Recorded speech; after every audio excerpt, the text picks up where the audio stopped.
After getting ripped to shreds by my advisor during our lab meeting, I sent my online boyfriend a thigh pic to cope. Do it for mistress right now. I looked up. My usually cold, stoic, and sharp-tongued advisor suddenly cleared his throat tight and the tips of his ears turning bright red. Intrigued, I peeked at his phone screen. Right there, clear as day, was the exact message I had just sent. Oh my god. I froze, utterly dumbfounded. But my stupid, disobedient fingers had already dialed his number for a video call. The buzzing of Kevin's phone vibrated through the suffocating silence of our lab meeting. I never, in my wildest dreams, would have guessed that my cold-blooded, ruthless advisor was the same online boyfriend who whined and called me mistress in my DMs. Kevin's finger hovered over the screen. My heart leaped into my throat. Was he actually going to pick up? Please, pick up. Just do it. Only 10 minutes ago, he had publicly humiliated me, calling the 5th draft of my thesis complete garbage. Once he realized I was his mistress, there was no way he would block my graduation. Oh, thank God. There was hope for my degree after all. I sat up straight, trying to look composed. The next second, the call was declined. My contact, 6'1" rich idiot 8-pack, a nickname I gave him, sent a flurry of texts. Baby, I'm in a lab meeting. It's not convenient right now. I'll call you later, okay? Transfer.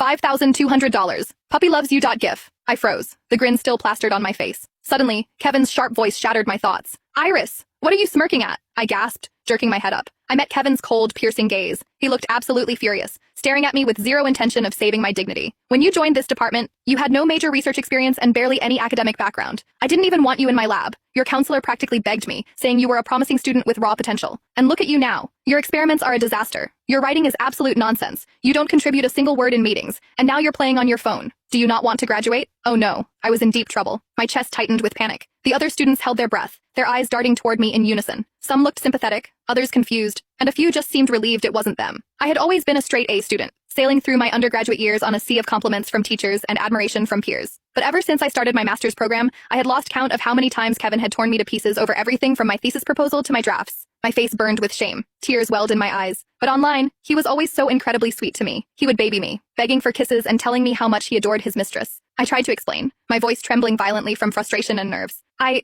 was just texting my boyfriend.